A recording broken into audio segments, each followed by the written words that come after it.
Assalamualaikum warahmatullahi wabarakatuh. Sebelum lanjut ke video ini, jangan lupa like, comment, dan subscribe. Kebanyak-banyaknya ya.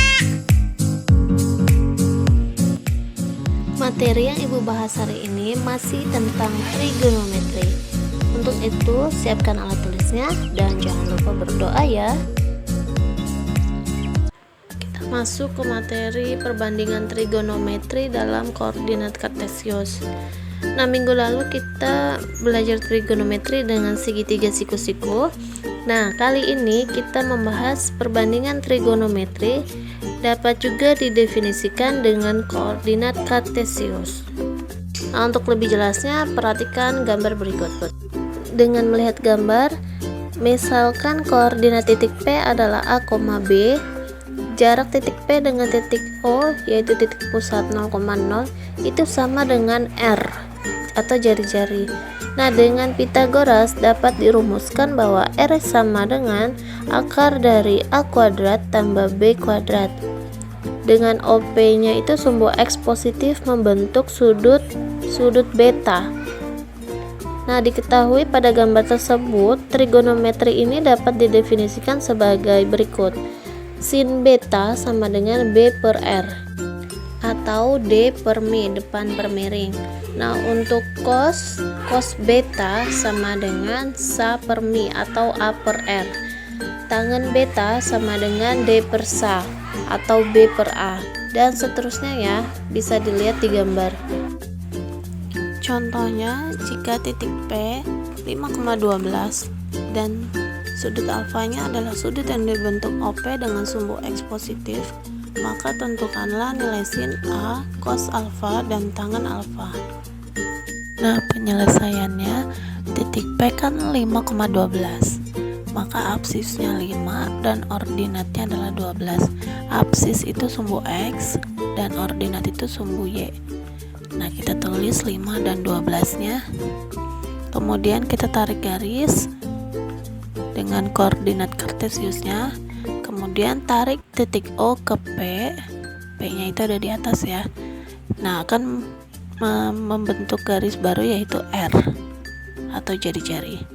Nah, setelah itu kita potong menjadi segitiga siku-siku. Alasnya 5, tingginya 12, maka sisi miringnya berapa? Kita mencari sisi miring itu ditambah atau dikurang? Jadi 5 kuadrat tambah 12 kuadrat sama dengan akar dari 25 tambah 144 sama dengan akar 169.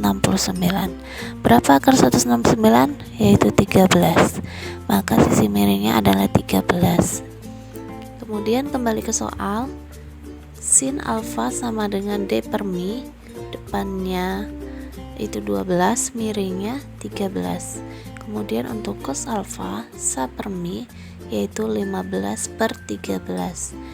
Tangen alfa sama dengan 12 per 5. Masuk ke materi yang kedua, yaitu nilai trigonometri dari suatu sudut. Jika suatu sudut diketahui, maka sudut itu dapat dijadikan menjadi salah satu sudut dari sebuah segitiga siku-siku. Untuk lebih jelasnya, perhatikan contoh berikut. Tentukanlah nilai dari sin 60 derajat, cos 60 derajat, sin 30 derajat, dan cos 30 derajat. Sudut 60 derajat dapat diperoleh pada segitiga sama sisi. Nah, misalkan semua sisinya Ibu tulis 2 ya, karena segitiga sama sisi.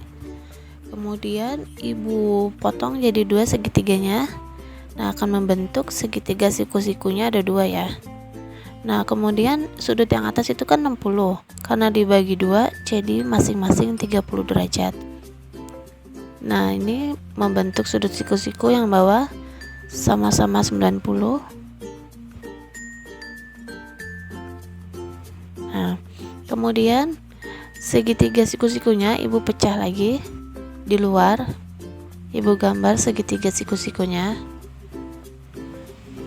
Nah, di sini 60 derajat.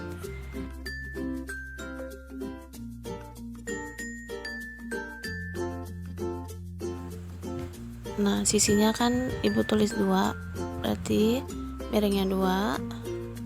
Karena yang bawah alasnya 2 kan dibagi 2, jadi masing-masing alas 1. Kemudian tingginya kan nggak ada, tingginya kita cari. Mencari tinggi berarti ditambah atau dikurang. Nah, misalkan ibu tulis ini ABC, maka mencari AC sama dengan mencari tinggi itu dikurang ya. Berarti BC kuadrat yaitu 2 kuadrat kurang 1 kuadrat sama dengan 4 dikurang 1 yaitu 3. Maka AC atau tingginya yaitu akar 3. Kembali ke soal, yang ditanya adalah sin 60 derajat. Sin itu kan rumusnya apa? D per mi. Nah, depannya berapa? Depan dari sin 60 derajat. Depannya adalah sisi tegak kan, yaitu akar 3. Maka depannya akar 3 per miringnya adalah 2. Jadi akar 3 per 2.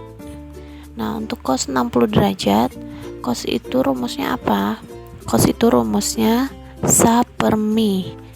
Sampingnya adalah 1, miringnya adalah 2. Jadi 1 per 2. Nah, ini sin 30 derajat. Nah, 30 derajat kan yang atas.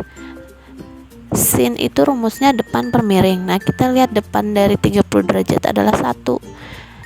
Kita tulis di situ 1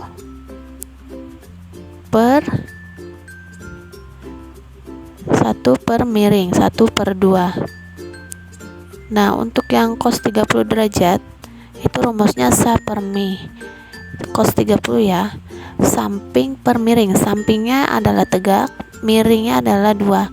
Berarti akar 3 per 2. Nah, untuk yang jawabannya akar 3 per 2 itu bisa disederhanakan menjadi 1 per 2 akar 3. Nah, pada penentuan nilai trigonometri pada contoh tadi terbatas pada sudut-sudut khusus, yaitu sudut istimewa. Nah, sudut istimewa itu apa aja sih? Sudut istimewa itu adalah 0 derajat, 30 derajat, 45 derajat, 60 derajat, dan 90 derajat, atau dapat dirangkum seperti tabel berikut.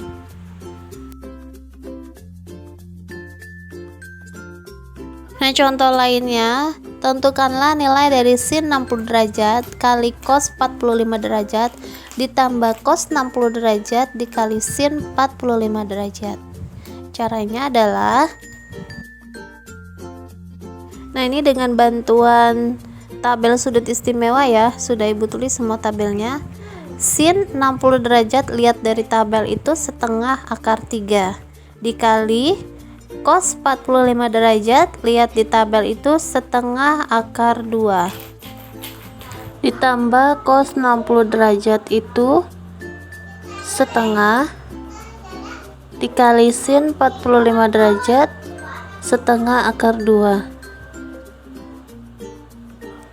Lalu kita hitung setengah kali setengah adalah 1 per 4, akar 3 kali akar 2 jadi akar 6, tambah setengah kali setengah 1/4, akar 2 nya tetap. Nah, ini akarnya itu akar 6 dan akar 2 tidak bisa disederhanakan atau tidak bisa dihitung, maka jawabannya cukup begini saja, 1/4 akar 6 tambah 1/4 akar 2. Nah, secara umum nilai trigonometri untuk suatu sudut dapat ditentukan dengan memanfaatkan tabel trigonometri atau kalkulator saintifik. Nah, untuk contoh tabel trigonometri tadi sudah ibu jelaskan ya. Sekarang ibu akan kasih contoh cara menghitung trigonometri menggunakan kalkulator saintifik. Ini contoh dari kalkulator saintifik yang ada di HP kalian. Di bawahnya itu ada tulisan dek. Dek itu artinya derajat ya. Misalkan sin 90 derajat, tulis di pojok kiri ada sin. Nah, sin 56 misalkan. Tulis sin yang pojok kiri lalu 56. Nanti hasilnya ketemu. Kemudian cos 90, pencetnya cos lalu 90. Nah, nanti hasilnya keluar. Gampang kan? Nah, sekarang waktunya kita kerjakan tugas. Kerjakan di buku, kemudian kirim ke email ibu ya. Thanks for watching my video. Jangan lupa tetap jaga kesehatannya, cuci tangan, pakai masker, dan menjaga jarak. Dan jangan lupa subscribe ya, bagi kalian yang belum. Assalamualaikum warahmatullahi wabarakatuh.